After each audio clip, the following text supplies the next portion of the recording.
نحمده ونصلي على رسوله الكريم اما بعد فاعوذ بالله من الشيطان الرجيم بسم الله الرحمن الرحيم الباب الخامس عشر في المحافظة على الاعمال 15واں باب اعمال خیر پر ہمیشگی اختیار کرنے کا ذکر۔ قال اللہ تعالی الم یأن للذین آمنوا ان تخشع قلوبهم لذکر اللہ وما نزل من الحق ولا يكونوا كالذين اوتوا الكتاب من قبل فطال عليهم الامد فقست قلوبهم۔ اللہ تعالیٰ نے ارشاد فرمایا، کیا وقت نہیں آیا ایمان والوں کو کہ گڑ گڑائیں ان کے دل اللہ کی یاد سے اور جو اترا ہے سچا دین، اور نہ ہو ان جیسے جن کو کتاب ملی تھی اس سے پہلے، پھر لمبی مدت ان پر گزر گئی، پھر ان کے دل سخت ہو گئے۔ وقال تعالی ثم قفینا علی آثارهم برسلنا وقفینا بعیسی ابن مریم وآتیناہ الانجیل وجعلنا في قلوب الذین اتبعوه رأفة ورحمة ورهبانیة ابتدعوها ما كتبناها عليهم إلا ابتغاء رضوان اللہ فما رعوها حق رعایتها۔ اور اللہ تعالی نے فرمایا، پھر پیچھے پیچھے ان کے قدموں پر ہم نے اپنے رسول بھیجے، اور ہم نے عیسیٰ علیہ السلام یعنی مریم کے بیٹے کو ان کے پیچھے بھیجا، اور اس کو ہم نے انجیل دی، اور اس کے ساتھ چلنے والوں کے دلوں میں نرمی اور مہربانی رکھ دی، اور ایک ترک دنیا کرنا۔ انہوں نے یہ دین میں نئی بات نکالی تھی، ہم نے یہ ان پر نہیں لکھا تھا، مگر یہ انہوں نے اللہ کی رضامندی حاصل کرنے کے لیے اپنے اوپر فرض کیا، لیکن پھر اس کو نبھایا نہ جیسا کہ نبھانے کا حق تھا۔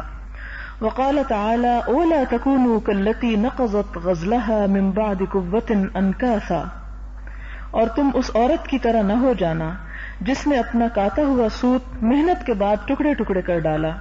وقال تعالی واعبد ربك حتى يأتيك اليقين، اور اپنے رب کی عبادت کیے جاؤ یہاں تک کہ یقینی بات آ جائے۔ یہ چند ایک آیات قرآن پاک کی اس معنی میں یہاں پر درج کی گئی ہیں کہ جس سے ہمیں یہ پتہ چلتا ہے کہ اللہ تعالیٰ کو وہ کام پسند ہے کہ جو مستقل طور پر کیا جائے۔ اس میں جو پہلی آیت ہم دیکھتے ہیں اس میں کچھ یوں ارشاد ہوتا ہے کہ کیا اہل ایمان کے لیے وہ وقت نہیں آیا کہ ان کے دل اللہ کے ذکر سے لرز اٹھیں اور جو بھی حق میں سے نازل کیا گیا، اور وہ ان لوگوں کی طرح نہ ہو جائیں جنہیں کتاب دی گئی اور پھر ایک لمبی مدت ان پر گزر گئی تو ان کے دل سخت ہو گئے۔ اس آیت کو یہاں پر لانے سے مفہوم یہ بنتا ہے کہ وہ کام کہ جس کے اندر اللہ کی خشیت، اللہ کا خوف اور محبت ہو، وہ کام اس سے بہتر ہے کہ جس کے اندر انسان بوریت کا اظہار کرے یا اس کے پڑھنے اور نہ پڑھنے کو برابر سمجھے یا وہ دلوں اور روح میں نہ اترے۔ اس کے لیے اہل کتاب کی مثال دی گئی کہ ایک لمبے مدت تک ان کے پاس کتاب رہی، لیکن چونکہ انہوں نے اس کا حق ادا نہ کیا اس لیے ان کے دل اس کتاب سے فائدہ اٹھانے کی بجائے اس کی طرف سے سخت ہو گئے اور وہ ان کے لیے اجنبی ہو گئی۔ پھر اسی طرح یہاں پر حضرت عیسیٰ علیہ السلام کی مثال دی گئی کہ ہم نے انہیں انجیل عطا کی، اور ہم نے ان لوگوں کے دلوں میں جنہوں نے ان کی پیروی کی یعنی عیسائیوں کے دلوں میں محبت اور رحمت ڈال دی، اور ان کے اندر یہ عنصر جو ہے وہ آپ دوسری قوموں کے مقابلے میں زیادہ دیکھیں گے۔ اور یہی وجہ ہے کہ 7ویں پارے میں بھی آپ نے پڑھا کہ جو لوگ اپنے آپ کو نصارہ کہتے ہیں وہ مسلمانوں کے بنسبت زیادہ قریب ہیں ان لوگوں کے کہ جو یہودی ہیں۔ یہاں پر یہ آیت جس مقصد کے لیے کوٹ کی گئی ہے وہ یہ ہے کہ رہبانیۃ ابتدعوها، رہبانیت انہوں نے خود ایجاد کر لی تھی، ما کتبناها علیہم، ہم نے ان پر اسے فرض نہیں کیا تھا۔ یعنی دنیا کو چھوڑ کر دنیا کی لذتوں اور آرام سے کنارہ کشی اختیار کرنا اللہ تعالیٰ نے ان پر واجب نہیں کیا تھا۔ پہلے درجے پر انہوں نے خود اپنے اوپر ایسی سختی کی اور پھر انہوں نے اس کو چھوڑ دیا، اس کا حق نہ دیا۔ تو یہاں کہنا کیا مقصود ہے کہ انسان اپنے اوپر ایسے کاموں کا بوجھ نہ لا دے کہ جو وہ نہ کر سکے، اور اگر کوئی کام انسان کرتا ہے تو پھر اسے پائے تکمیل تک پہنچانا ہی اسی میں خیر اور بھلائی ہے۔ پھر اسی طرح ایک اور بڑی خوبصورت آیت بتائی گئی کہ وَلَا تَكُونُوا كَالَّتِي نَقَضَتْ غَزْلَهَا مِن بَعْدِ قُوَّةٍ أَنْكَاثًا، ایک عورت کی مثال دی گئی کہ جو ساری رات بیٹھ کے سوت کاٹتی ہے۔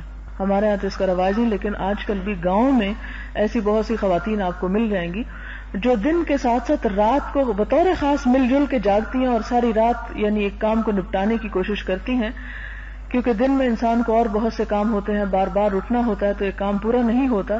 تو گاؤں میں اب بھی یہ رواج موجود ہے کہ خواتین سب مل کر پوری پوری رات جاگ کر اپنا سوت کاٹتی ہیں. فرمایا کہ ایسی عورت کی طرح تم کام مت کرنا کہ جو رات بھر سوت کاٹے اور صبح اٹھ کر اس سوت کو ٹکڑے ٹکڑے کر کے توڑ دے. یعنی انسان ایک کام کرے اور پھر اس کو چھوڑ دے، یہ بالکل ایسا ہی ہے جیسے ایک کام کو کر کے برباد کر دینا. پھر اسی طرح فرمایا کہ وَاعْبُدْ رَبَّكَ حَتَّى يَأْتِيَكَ الْيَقِينُ، کہ یقینی دن اور یقینی وقت، اور یقینی وقت سے مراد آخرت اور رب کی ملاقات کا وقت ہے، وہ وقت آنے تک تم کیا کرتے رہو؟ وَاعْبُدْ رَبَّكَ، اپنے رب کی عبادت کرتے رہو. مراد یہ کہ عبادت وہی خوبصورت ہے اور وہی اچھی ہے کہ جس میں ہمیشگی ہو اور وہ انسان کی زندگی کے آخری لمحوں تک اسے انسان نبھاتا چلا جائے. اور اسی طرح اس باب میں بہت سی احادیث ہیں. پہلی حدیث ہے عن عمر بن الخطاب رضی اللہ عنہ قال قال رسول اللہ صلی اللہ علیہ وسلم من نام عن حزبه من اللیل او عن شیء منه فقرأه ما بین صلاة الفجر وصلاة الظہر کتب له کأنما قرأه من اللیل. رواہ مسلم. یہ حدیث مسلم نے روایت کی ہے. ابو ہریرہ رضی اللہ تعالی عنہ اس کے راوی ہیں. اس میں کہا یہ گیا ہے کہ رسول اللہ صلی اللہ علیہ وسلم نے فرمایا جو شخص رات کو اپنا پورا وظیفہ یا اس کا کچھ حصہ پڑھے بغیر سو گیا پھر اس کو فجر اور ظہر کی نماز کے درمیان میں پڑھا تو اس کے لیے ویسا ہی ثواب لکھا جائے گا جیسا کہ رات کو پڑھا ہو. مراد یہ کہ اگر ایک شخص رات کے وقت کچھ بھی پڑھنے کا عادی ہے، کوئی تلاوت، کوئی عبادت، کوئی بھی ایسا اللہ کا ذکر کرنے کا عادی ہے، لیکن کسی دن اس کو ایسی مجبوری آ گئی کہ وہ اس وقت نہ کر سکا، مثال کے طور پر وہ سفر میں تھا، مثال کے طور پر اس کو کوئی بیماری ناگہانی آ گئی، وہ کسی ایسی مصروفیت یا شغل میں محو ہو گیا کہ جس نے اس سے وہ کام نہ کرنے دیا، لیکن اس کے دل میں ایک کھٹک باقی رہی کہ میں اپنا یہ کام جو اس نے خود اپنے لیے سلیکٹ کیا اس پہ فرض نہیں، اسی لیے یہاں پر لفظ حزب کا استعمال ہوا ہے، فرض کا نہیں ہوا. حزب یعنی ایک حصہ. تو اس میں یعنی ایک حصے میں جو کام اس نے کرنا اپنے اوپر فرض کیا تھا یا اپنے اوپر واجب کیا تھا اس کی طرف اشارہ ہے. اور پھر وہ کام کو جب رات نہیں کر سکا تو اس نے اس کام کو اپنے دل کی کھٹک کی وجہ سے دن میں پورا کر لیا. اور دن میں عموماً کس وقت کچھ وقت مل جاتا ہے انسان کو ظہر اور عصر کے درمیان، خاص طور پر عربوں کے ہاں جہاں گرمی اپنی پوری شدت کے ساتھ ہوتی ہے اور سورج ڈھلنے کے بعد عصر تک ایک اچھا خاصا وقت ہوتا ہے اور وہ کچھ فراغت اور آرام کا بھی ہوتا ہے، یعنی قیلولہ کا وقت ہوتا ہے ظہر کے بعد. تو اس آرام کے وقت میں اس نے اپنے پچھلے دن کی روٹین جو تھی اس کو پوری کر لی. اس کو اتنا ہی ثواب اور اجر ملے گا جتنا وہ رات کو کرنے کا ملے گا، کیونکہ رات کو کچھ کام ایسے ہوتے ہیں کہ جن کا اجر دن کے مقابلے میں زیادہ ہوتا ہے جب انسان اپنی نیند اور آرام کو چھوڑتا ہے. پھر اسی طرح حضرت عائشہ کی روایت ہے یہاں پر کہ حضور صلی اللہ علیہ وسلم نے فرمایا احب الدین الیہ ما داوم صاحبہ علیہ، کہ اللہ تعالیٰ کو سب سے زیادہ وہ دین پیارا ہے جس کا کرنے والا اس پر ہمیشگی اختیار کرے. دین سے مراد یہاں پر وہ عمل ہے کہ جسے انسان کرتا ہے اور پھر اس کو چھوڑتا نہیں، اسے مسلسل کرتا چلا جاتا ہے. اگلی حدیث حضرت عبداللہ بن عمرو بن العاص سے روایت ہے. کہتے ہیں قال لی رسول اللہ صلی اللہ علیہ وسلم، کہ مجھے حضور صلی اللہ علیہ وسلم نے فرمایا یا عبداللہ لا تکن مثل فلان کان یقوم اللیل فترک قیام اللیل. متفق علیہ. متفق علیہ کا مطلب ہے بخاری اور مسلم دونوں نے روایت کیا ہے. حدیث یہ ہے کہ آپ صلی اللہ علیہ وسلم نے حضرت عبداللہ سے، عبداللہ بن عمرو بن العاص، یہاں پر دیکھیں آپ عمر کے بعد واو پڑی ہوئی ہے، عموماً لوگ اس کو عمرو پڑھتے ہیں. یہ عمرو نہیں ہوتا، یہ عمرو ہوتا ہے. جب عین کے اوپر زبر پڑھنا ہو تو واو آگے نشانی کے طور پر آتا ہے لیکن سائلنٹ ہوتا ہے. تو عبداللہ بن عمرو سے حضور صلی اللہ علیہ وسلم نے فرمایا کہ اے عبداللہ تو فلاں آدمی جیسا نہ ہو جانا جو رات کو عبادت کے لیے اٹھا کرتا تھا پھر اس نے اٹھنا چھوڑ دیا.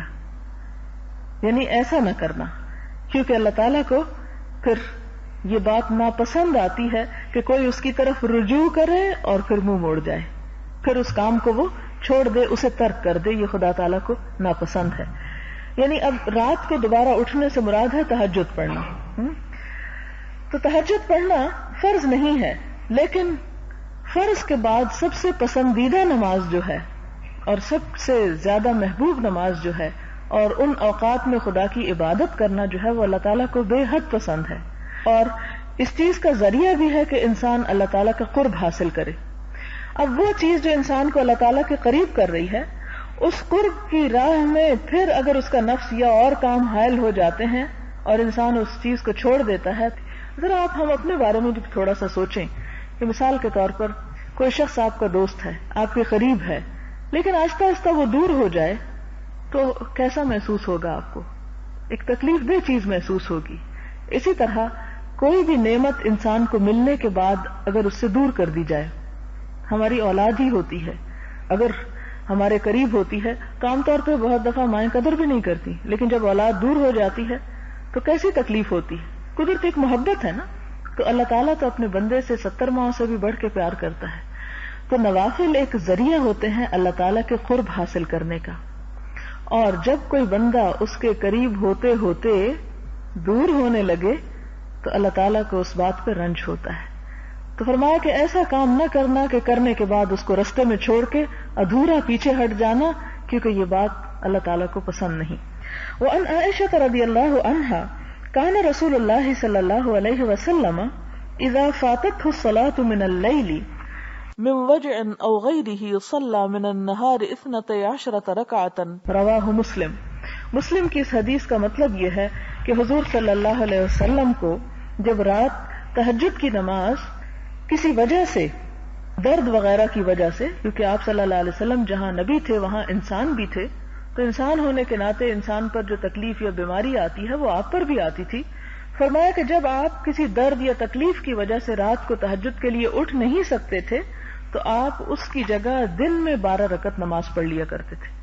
اس حدیث کا کئی لوگ غلط مطلب لیتے ہیں، اور وہ کیا؟ اور وہ یہ کہتے ہیں کہ ظہر کے ساتھ 12 رکعتیں پڑھ لینا تہجد کے برابر ہے. حالانکہ اس کا یہ مطلب نہیں ہے کہ وہ اس کے برابر ہے. اس کا مطلب یہ ہے کہ اگر کوئی شخص عادی ہو تو یہ اس کے لیے اس کو چھوڑنا ایک ناپسندیدہ بات ہے، لیکن چونکہ انسان ہے اور انسان ہونے کے ناطے چھوٹ بھی جاتی ہے اس سے چیز، تو فرمایا کہ پھر بھی اس کو بھی پورا کر لینا، ایک طرح سے اس کی قضا دے دینا، اس کے اجر میں بھی کمی نہیں واقع ہوتی، اور یہ اللہ تعالیٰ کو پسند ہے اور نبی صلی اللہ علیہ وسلم کی سنت سے بھی ثابت ہے. اگرچہ اس کے نہ کرنے میں گناہ کچھ نہیں، یہ نہیں ہوگا کہ ایک نفل کام کو آپ نہ کریں تو آپ کو مجرم قرار دیا جائے، ایسی بات نہیں ہے. لیکن بہت سی چیزیں صرف فرض ہی تو ادا کرنے کی نہیں ہوتی. آپ دیکھیں کہ آپ کا مثال کے طور پر کوئی نوکر اپنی ڈیوٹی سے بڑھ کر جب کوئی کام کرتا ہے تو آپ کے دل میں خود بخود شکر گزاری کے اور اس کے لیے محبت کے جذبات پیدا ہوتے ہیں. لیکن اگر کوئی اپنی ڈیوٹی میں کمی کرے تو بہرحال اس کے لیے انسان کا دل جو ہے وہ بہت اچھے جذبات کا حامل نہیں ہوتا. اسی طرح یہ ہے کہ نوافل اللہ تعالیٰ نے بندے کے اوپر کوئی ڈیوٹی نہیں ڈالی کہ ضرور کرے. نفل کا تو مطلب ہی ہے وہ عبادت، چاہے وہ نماز کی شکل میں ہو، چاہے خیرات کی شکل میں ہو، چاہے کسی بھی اور کام کی شکل میں ہو، وہ عبادت جو انسان دل کی خوشی سے کرے. عربی میں اس کے لیے تطوع کا لفظ استعمال ہوتا ہے. طوعن اور کرہن کا لفظ آپ نے سنا ہوگا کہ دل کی خوشی کے ساتھ، کسی مجبوری کے ساتھ نہیں، کسی کی پابندی کے ساتھ نہیں، کوئی نہیں کہتا اس کو کرنے کے لیے، لیکن خود وہ آگے بڑھتا ہے، خود وہ سبقت کرتا ہے. تو ایسا کرنا اللہ تعالیٰ کو نہایت پسندیدہ ہے.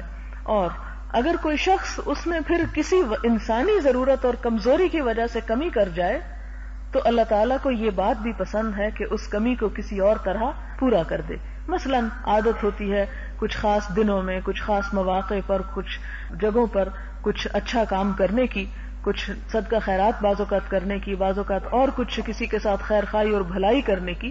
تو ایسی عادتیں انسان جو وقتاً فوقتاً کرتا رہتا ہے انہیں پورا کرنا چاہیے، اور ان کا پورا کرنا ہی اللہ تعالیٰ کو پسندیدہ ہے.